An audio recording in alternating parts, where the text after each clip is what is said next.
Okay, start na po tayo. Magandang araw sa atin lahat mga kababayan, saan man panig kayo ng daigdig naroon. Dito na naman tayo sa another episode ng ating vlogs, Badong Aratelis po. Pag-uusapan po natin, ito po nakakatawa po ang Comelec dahil meron daw po nagbigay sa kanila ng unverified information na nagkaroon daw po ng vote buying dito po sa rally sa Hong Kong. May binanggit pa po $200, no? $200 $200 daw po. Mabuti po narito tayo kasi wala naman po media na nagpunta rito, mainstream media. Nakakagalit po. Kaya nga po, tama po na may mga vlogger na nagpunta ron para masasagot po natin sa aktual, no? Comelec, kung kailangan nyo po ng magbibigay sa inyo ng tamang impormasyon, very willing po ako mag-volunteer, no? Papakita ko po sa inyo lahat ng videos ko nakuha sa labas. Alam niyo po hindi problema na mga neto pong mga taga Hong Kong, OFW po ng Hong Kong, hindi po nila problema yung may bayad, hindi po yan katulad dito sa Pilipinas na kaya pumupunta sa mga rally dahil may mga paayuda yung iba, no? Harap-harapan po, harap-harapan po na nagsasalita, nakikita natin yung mga kandidato lalo na po ng mga nasa kabilang yung mga pro administration na sila pa po yung namimigay ng mga ayuda. Yun po bakit ayaw nyo pong imbestigahan. Ang dami ko po nakikita. Ito po ba, tanong ko lang sa inyo, Comelec, meron ba nagpakita sa inyo ng video na nagbabayaran doon sa Hong Kong? Kasi kakatayin po sila rito eh. Grabe po, lahat po. Hindi ko nga tinatanong yung mga tao eh. Kusa po sila. Wala kaming bayad dito. Walang ayuda dito. Hindi kami nakapila dahil sa ayuda. Gusto lang nila makita si PRRD. Ayan. Nakakahiya po. Nakakahiya kayo rito sa Hong Kong. Mga taga Hong Kong. Grabe ang intriga sa inyo. Binayaran daw kayo kaya kayo hindi po kayo nakailangan ng mga taga Hong Kong. Ang kinakailangan po ng mga OFW na Hong Kong, mas malaking venue. Alam niyo po kaya binabayaran para may umatin sa rally. Dito po baliktad. Bumubuhos yung tao, nasa labas lang sila, binubugaw na po sila dahil na ano na siyempre sobrang dami po. Hindi po problema dito kung bayaran po. Hindi po yan katulad ng mga rally sa atin na abot-abutan. Isang video lang po nagpapakita rito sa Hong Kong. At ipapakita po nila na hindi totoo yung video niyan. Grabe kayo. Kami nga, narito na ako eh. Ayan po, pag-uusapan din po natin na tila bumalik na po ang laglag bala. Grabe, laglag bala na naman sa NAIA. Alam niyo po yung mga walang takot kasi nakikita naman nila, wala naman, baka nga matagal na yan, hindi lang kumikibo yung naging biktima eh. Kaso eto, nabidyohan nila na hinahalongkatan sila ng bala. Hindi ko po maintindihan, mamamasyal ka,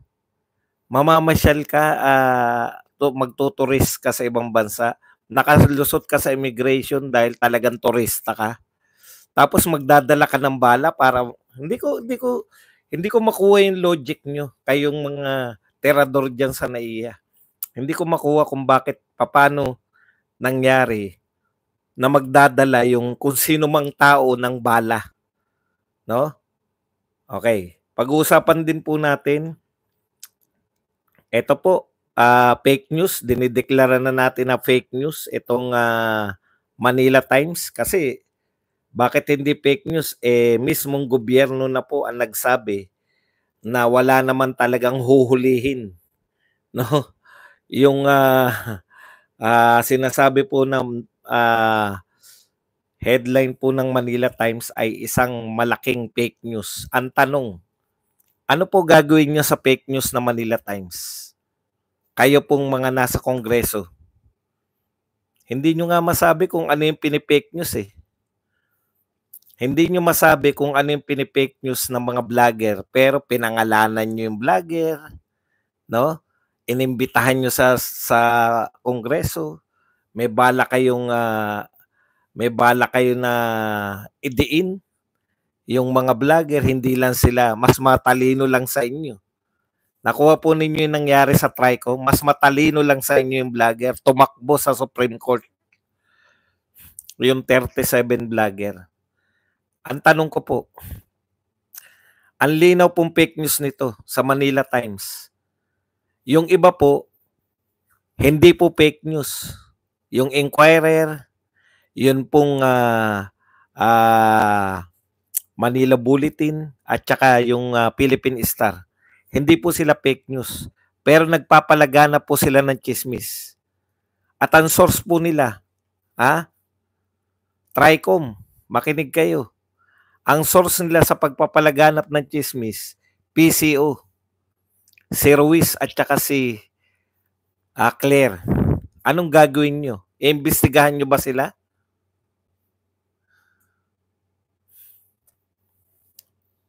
Marami po akong live na kung isa po kayo ron sa mga na-interview ko, hindi lang po isa yung live ko, no? Sa mga isa-isahin nyo po yung video. Marami po akong na live. Okay, tignan nyo po kung saan yung mga pwesto. At balik natin yung tanong. Ano po ang gagawin nyo sa Manila Times at sa mga dyaryo na Inquirer, Philippine Star, Manila Bulletin, tsaka Rappler, at tsaka kay Ruiz at kay Claire Castro? Ano ang gagawin ng TRICOM? Imbestigahan nyo ba? Imbitahin nyo ba? Kasi po, mas malala pa po yung pagpapalaganap ng chismis. Ang pagkakaiba po sa Manila Times, balita sila, ang sinasabi lang nila, palusot lang nila, mayroon silang unimpeachable source na hindi pwedeng i-reveal dahil ayan po palusot ng mga journalist eh. Pag inimbitahan po sa TRICOM, hindi pwedeng hindi mo i-reveal. Pero pag sa dyaryo po, pwedeng hindi i-reveal. Kasi, ewan ko kung anong pakanayan ng mga journalist. Okay, yan po mapag-uusapan natin. Pero bago yan, kung bago ka pa lang dito sa ating channel, mag-subscribe ka na. Dahil ito lang ang tayong channel na may kinikilingan, may pinapanigan, nagsasabing pro Duterte, nagtatama po ng mga fake news, nagbibigay po ng patunay na sila ang fake news at hindi tayo. Pero bago yan, kung bago ka pa lang, pindot na. Okay, pag-usapan na natin, no? Ang dami pong balita ngayon. Unahin na natin to, no? Meron na naman pong isang senior citizen at meron na naman pong balita. Buti binidyo, tapos nagsuplong, tanggal po yung tatlo. Ito ang problema no? Pag sila po tinanggal na sa pwesto ni hindi pinapangalanan, paano namin malalaman kung yan po ay hindi na nakabalik sa NAIA? Ang mga vlogger po, pinagbibintangan pa lang na narco vlogger, na pogo vlogger, lahat ng pangalan nila genaryo na. No? Pero ito pong mga to, tinanggal na sa serbisyo ni hindi po pinangalanan, masusubaybayan po ba namin yung mga yan? Paano namin malalaman kung yan ay binalik na uli sa NAIA? Alam nyo po, laganap na talaga, lahat na po ng ahensya ng pamahalaan, nilalahat ko na po. Lahat na po ngayon, laganap na po ang kung ano-ano. Kanya-kanya po, kanya-kanyang pagpapayaman eh. Grabe po tong gobyerno na to. No? Yung pong kabaliktaran, yung kumbaga dati, bihirang-bihira, dito po, yung mga bihira po, yung walang ahensya ngayon na walang garapalang katiwalian. Yan po, inuna yan ni Tatay Digong eh. Yan laglag bala na yan dahil ang una na apektuhan yan, ito pong mga OFW natin. Ngayon ibabalik nyo na naman. Grabe po kayo, no? Sa laglag bala. Okay, punta po tayo rito sa Comelec. Alam nyo po, naroon po ako. Umaga pa lang po. Wala pong bayaran doon. Comelec, saan nyo nakuha yung 200,000? Chismis? Dati meron pang tanim video eh. Dapat man lang pinadala nyo rin si ninyo para nagbayad ng mga OFW. Hindi po ba? Naalala nyo sa KOJC na pinagsuot ng t-shirt tapos in-interview ng kaboses ni Ninyo. Hindi ko masabi kung si Ninyo ngayon. Kunwari. Kaboses lang. Okay. Tapos na sinabi na binayaran sila. Asan po yung video, Comelec?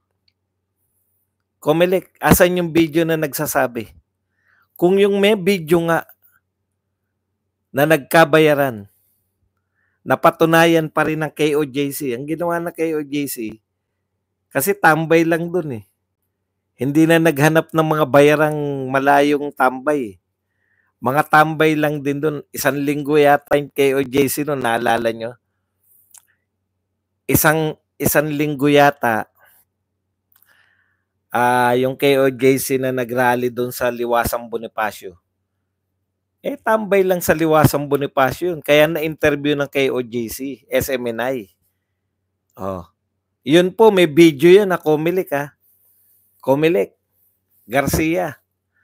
May video yun na nagsasabi yung mga tao na binayaran sila para umatin na rally. Eto Comelec, may video ba kayong pinapakita dito sa Hong Kong? May pinakita bang video sa inyo para isiwalat ninyo sa media na iimbestigahan ninyo yung di umano'y bayaran ng vote buying? Antindi nyo, Comelec, saan parte? Naikot ko eh. Ang katotohanan po, umaga, yung pasukan, nakapasok na po ako sa loob. Wala pong signal. Wala pong SMNA lang po yung may naka-live sa loob eh. Yung ibang vlogger, hindi po talaga. Loading po talaga. May mga vlogger po nakapasok, hindi rin po sila nakapag-live sa loob. Ako, wais ako eh. Gusto ko maghanap buhay. Lumabas ako kasi sa labas may signal. Kaya naiikot ko po lahat ng tao ron. Comelec, magpakita kayo ng video na merong bayaran na naganap. Kung yung may video na, napatunayan pang mali yung video eh. Kayo pang walang video. Nasasabihin ninyo na iimbestigahan. Okay, basahin natin yung sinabi ng Comelec. Ito po yung pamagat ng, siyempre, Inquirer.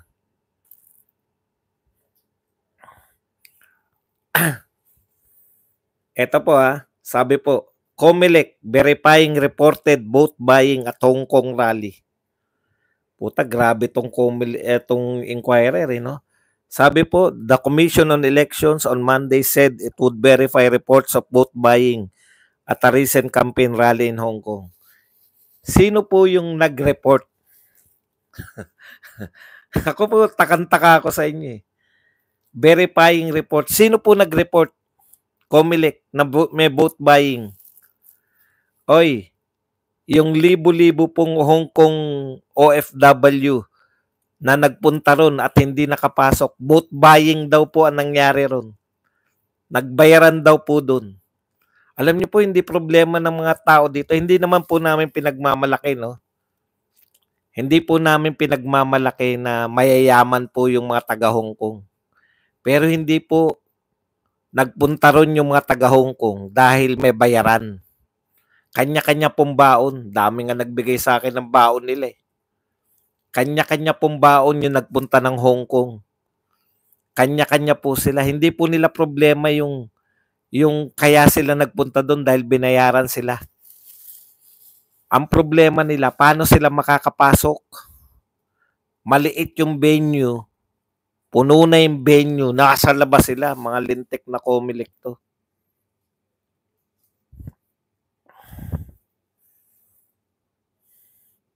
Sino nag-report sa inyo na may bayaran? Alam nyo, hindi yan katulad ng mga nahahatak sa Pilipinas na mga nagrarally na kaya nahatak. Ayun, may mga, Comelec, eto lang pala. Ibalik ko lang sa inyo.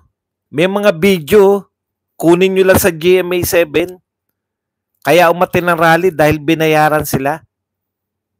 Hindi yun yung interviewin nyo. Ang mga OFW rito sa Hong Kong, naaawa ko. Dahil kusa sila nagpunta dun, yung iba madaling araw dahil walang ticket. Kaya ang hinanakit nila, sana na lang sa malaking venue na lang. Sayang naman yung pagpunta ni Tatay Digong. Sa maliit na venue lang. Mas marami pa po. Promise. Hindi, literal. Mas marami pa po yung nasa labas ng venue kaysa nasa loob. Tapos sasabihin nyo, nagkabayaran pa. Hayop na yan. Ngayon lang ako nakakita. Tuloy natin. Comelec Chairman George Erwin Garcia revealed that his office had received reports that attendees of a recent political rally there were offered up to 200 Hong Kong dollars to vote straight for a certain Senate slate. Grabe kayo. Kahit hindi po bayaran yung mga tao ron, iboboto po nila na straight dahil sawang-sawa na sa inyo. Sawan-sawa na sa palakad ng gobyernong ito. No? Hindi po, ulitin ko po, hindi po pinoblema ng mga tao doon kung may bayad sila o wala. Kusa nagpunta ron, hindi nga nakapasok. Sasabihin nyo, vote buying. Yung mga kandidato nangangako, may dala kaming pera. Pag nanalo kami, triple pa yan. Wala kang aksyon, Comelec. Nakalagay sa tape. Si Dan Fernandez, nagsasalita. Inimbestigahan mo na ba si Dan Fernandez? Meron pong video yun. O yung mga video nila nung mga namimigay ng pera. Lantaran. Mga politiko, namimigay sila ng ayuda. Pwede yun? Inaalaw mo yun, Comelec? Pero ito, may report lang sa'yo, iimbestigahan mo. Oh. Siyempre, nagyari yun ha.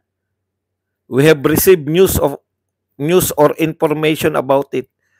Oh, saan nyo nabalitaan yung news na yan? Alam ko lahat ng news dito, SMNI, Banateros. Ito po mga vlogger lang dito, Banateros. Si Jojo de Guzman at saka itong si Lacale. At yung iba pang mga vlogger siguro na based sa Hong Kong na hindi ko alam. May news na nagkabayaran dito? Huwag niyong insultuhin yung mga taga Hong Kong.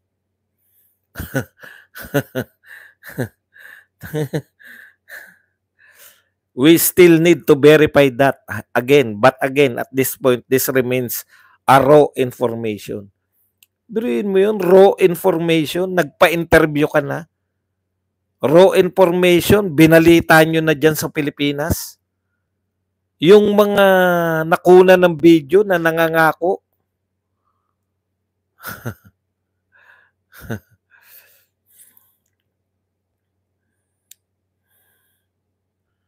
Okay. If anyone wants to expose that they were offered and given money, that's better. Okay, tamo, wala pa pala. Naghahanap daw po, nananawagan po, mga taga Hong Kong, nananawagan po yung Comelec kung sino raw po nagbayad. Kung meron daw pong nagbayad sa inyo para iboto ng straight yung PDP laban, kontakin lang daw po yung Comelec. Wala pa pala kayong patunay na merong lumapit sa inyo na binayaran. Kaya ka nagpa-interview para manawagan ka na kung sino yung nabayaran pumunta sa iyo. Ang tindi nyo. Mahiya naman kayo sa mga mga OFW sa Hong Kong. May nag-report daw sa kanila na nagkabayaran di umano. Tapos, kung kayo raw po ay nabayaran, o sige, ako naman nanawagan sa iyo. Para sa iyo, Comelec. Kung sino daw po yung nabayaran sa inyo. At wala po silang testigo. Kawawa naman. Pinapalaganap na imbestigahan daw yung bayaran. Wala naman testigo. Kayo daw po, kung kayo po ay nabayaran, makipag-ugnayan lang daw sa Comelec. Anak ng pupa, kayo pa yung naggagawa ng $200 lang. Pagbibintangan niyo yung mga OFW.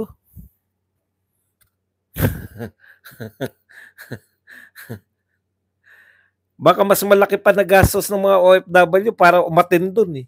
Sa baon nila eh. Tsaka pampakape kay Badong.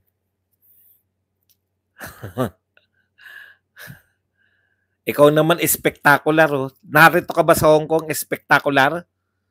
Tanga nito. Huwag niyong babuyin yung mga OFW rito sa Hong Kong. Alangan naman daw ipangalandakan. Alangan naman ipangalandakan yung bayaran. Anong pangangalandakan? Wala pong bayaran na naganap dito. Putang. Kakagalit kayo. Ako narito ko. Mula madaling araw, naroon ako sa naghahanda pa lang ang lahat. Madaling araw pa lang, problema na nila yung paano makakapasok dahil limitado.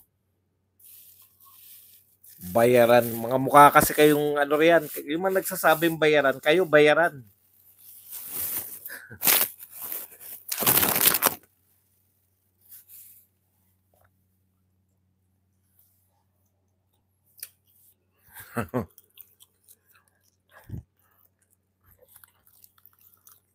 Nakaka-high blood. Buti na lang may nabili kong turon dito sa baba.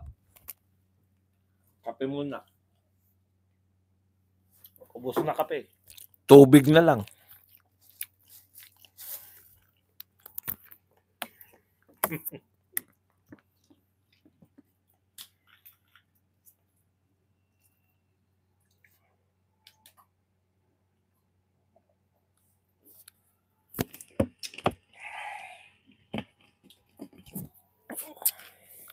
Maganda yung komento ng isang OFW.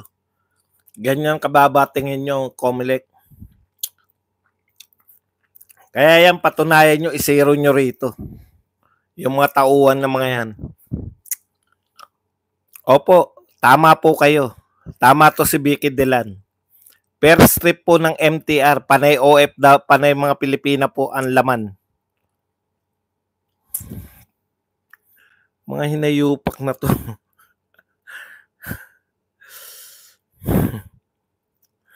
Okay. Baka ikaw yung tinutukoy ng Comelec kasi binigyan ka ng hopya. Dapat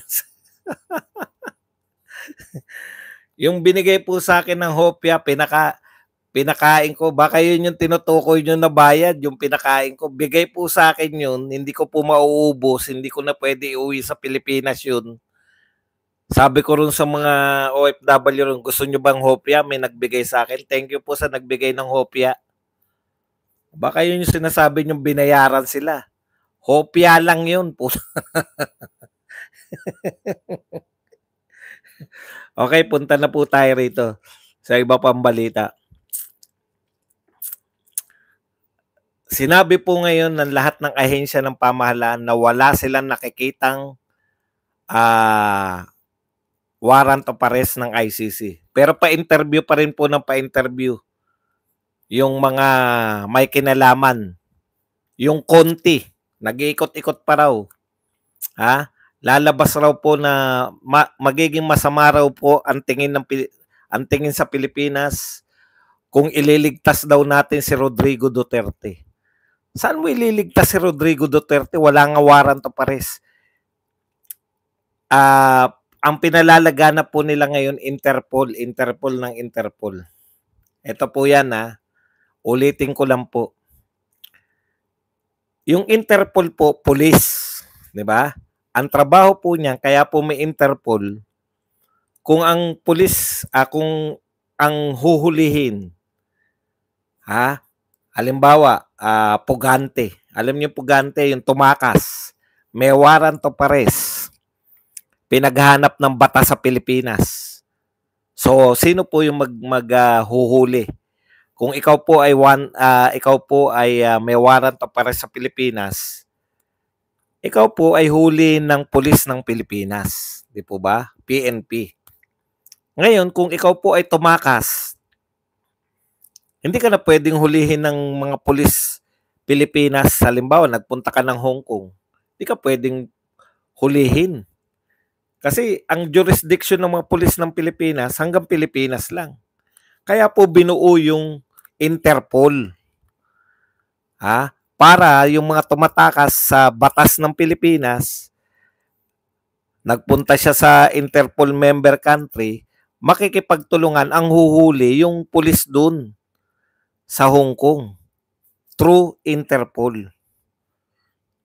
Kasi wanted siya sa Pilipinas. Ito pong sinasabi nila, haka-haka lang nila yan. Na ire-request, yung ICC, ganito naman po, international. May krimen kang ginawa, international. Kaya nga po, international eh. Dalawa. Kaya tignan nyo po yung may mga warrant of arrest. Dalawang nasyon po involved. May warrant of arrest si Putin. Sino po involved?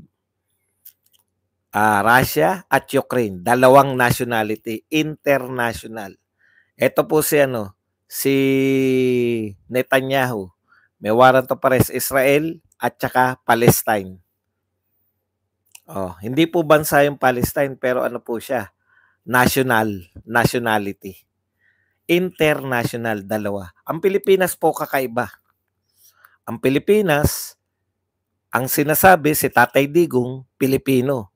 Ang sinasabing krimen ni Tatay Digong, ginawa sa Pilipino, sa mga Pilipino din, di umano. At ito po ay ginawa sa Pilipinas lang. Meron pa po bang ka-international? Mayroon po bang ibang nationality involved? Wala. So ano dapat? Dapat dito sa Pilipinas nililitis.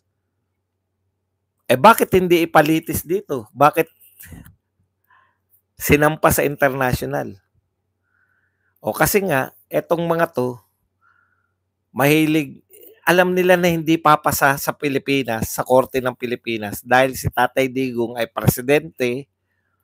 Yung presidente, pwede po siyang magpatupad ng war on drugs. Yun po yun. Kaya kahit wala tayong ka-inter, sinampa sa ICC. Kasi gusto nila makonvict. Sino ba yung mga ICC? Mga Europeans. Mga Europeans po na yung utak po nila, gusto nila, yung mga kultura nila, i-impose nila sa iba't ibang bansa. Yung mga Europeans na yung mga addict, ay kinakalinga. Binibigyan nila ng droga. Kaya hindi po nila maunawaan yung war on drugs ni Tatay Digong. Yan yung problema sa inyo eh. Kaya doon nila gusto magsampa. Anyways,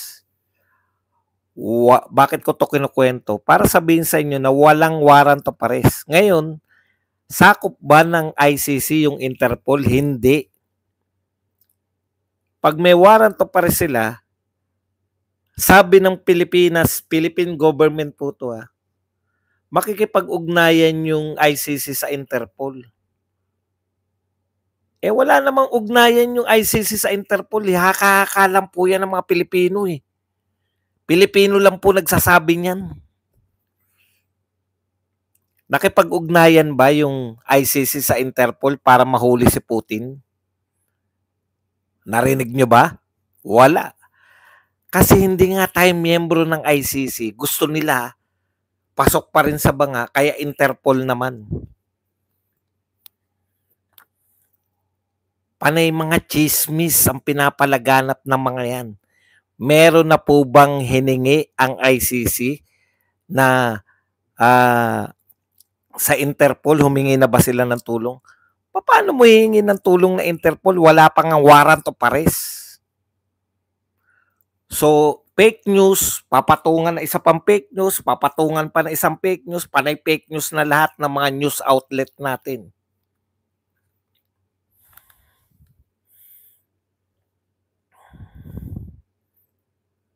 Interpol? Wala pa nga warrant. May warrant ng ICC sa mga iba. Humingi ba ng tulong sa Interpol? Hindi.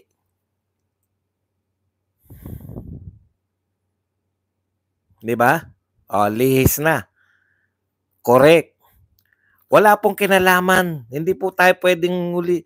Ngayon, bakit po fake news ang Manila Times? Kasi sabi ng Manila Times, meron na raw red. Ito po, the Philippine National Police is on heightened alert and is preparing to deploy thousands of policemen to arrest former President Rodrigo Duterte. The issuance of red notice by the International Criminal Police Organization. O meron na raw issuance. Nag-issue raw po na red notice. Ano ba yung red notice? Ito po yung red notice. A red notice is a request to law enforcement worldwide to locate and provisionally arrest a person pending extradition, surrender, or similar legal action. May red notice na raw po yung Interpol para po sa pagkakadakip nito ni Tatay Digong. Dinadamay nyo pa yung Interpol sa mga fake news nyo. Totoo po bang meron ng red? Meron na po bang red notice?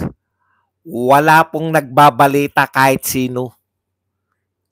Talagang mga fake news to mga dyaryo natin. O ngayon, ang tanong ko, ayan, fake news po yan. Sino po nagsabi na fake news yung mga, meron bang mga pulis sa Davao na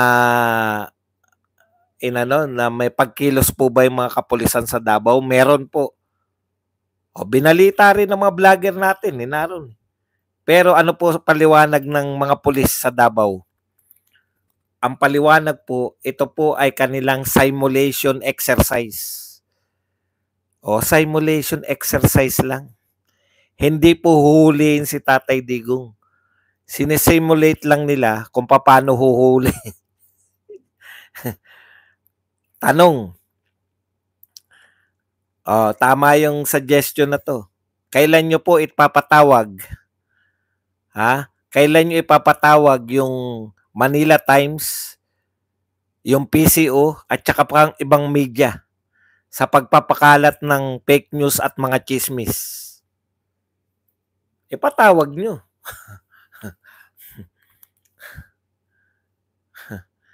Simulation. Tama po yun. Pero hindi po nila pwede kasi sabihin. Correct po. Tama po. Correct. Pwede po yan, ine-exercise nila. Pero hindi rin po nila pwedeng gawin yan. Kasi kinakailangan nila mag-issue yung ICC. Alam niyo po ba kalagayan ng ICC ngayon? Ang ICC po nagdedelikado sila na baka sila ma-extinct. Baka sila magsara na. Kasi yung pondo nila, freeze. Naka-freeze sa US, naka-freeze po sa mga, hindi lang po sa US yan. Pag nag-utos po yung US President ng i-freeze yung asset, pati po lahat ng mga bangko na nag-ooperate sa US, susunod. So halos worldwide po yan. Yung freeze ng asset ng mga yan. Battling for survival po yung ICC. Uunahin pa ba si Digong? Mag-isip-isip po kayo. Kung uunahin pa si Tatay Digong na problemahin ng ICC. Anyways, sinagot na rin po ni Tatay Digong yan. At ito po ang hindi nila kayang pantayan kay Tatay Digong. Hindi, okay lang po.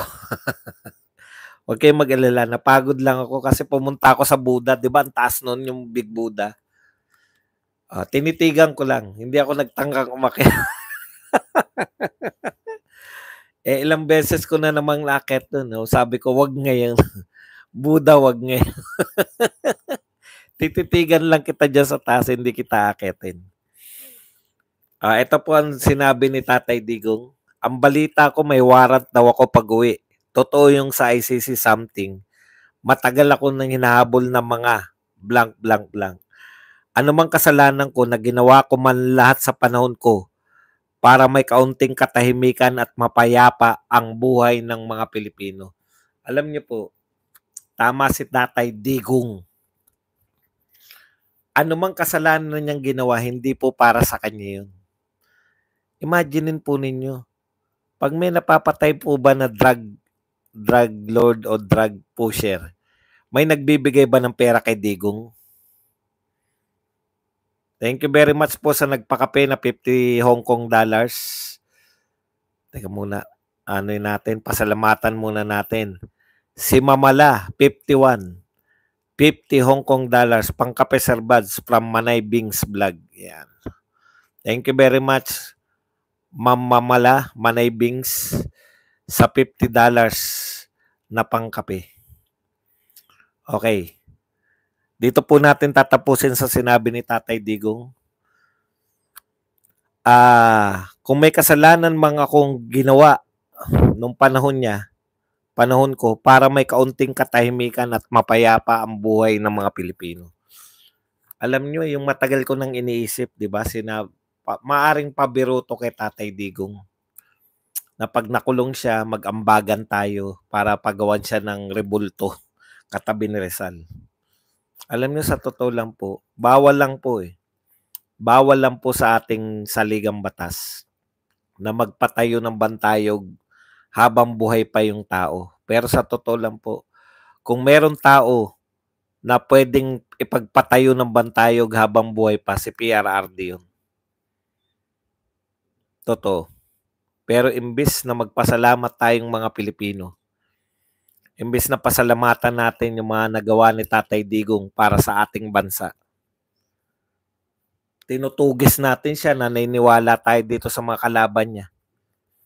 Mga kapatid, bakit po 6 years si Tatay Digong? Hindi po sila pumapalag. Ano po nagawa sa kanila ni Tatay Digong para magalit ng ganito? Nagtataka kayo, di ba? Yung iba dyan, marami sa mga congressman, kaibigan, kakampi ni Tatay Digong. Bakit galit na galit sila kay Tatay Digong after all these years? Pero tahimik at kakampi ni Tatay Digong nung siya'y namumuno. Hindi sila nakapagnakaw. Ang mga galit lang kay Tatay Digong, sa totoo lang po, mga dorogista, mga ang hanap buhay ay droga, mga magnanakaw sa gobyerno, at mga kasabwat nila. Kaya po sila galit na galit, hindi po dahil sa sila maibigin sa human rights, no? Na naaawa sila sa mga napatay ng mga maliliit na pusher, naaawa sila sa mga namatay na mga maliliit na runner, pusher, may kinalaman sa droga. Hindi po totoo yan. Naawa pala kayo sa maliliit, bakit nagnanakaw kayo? Ang totoo pong dahilan,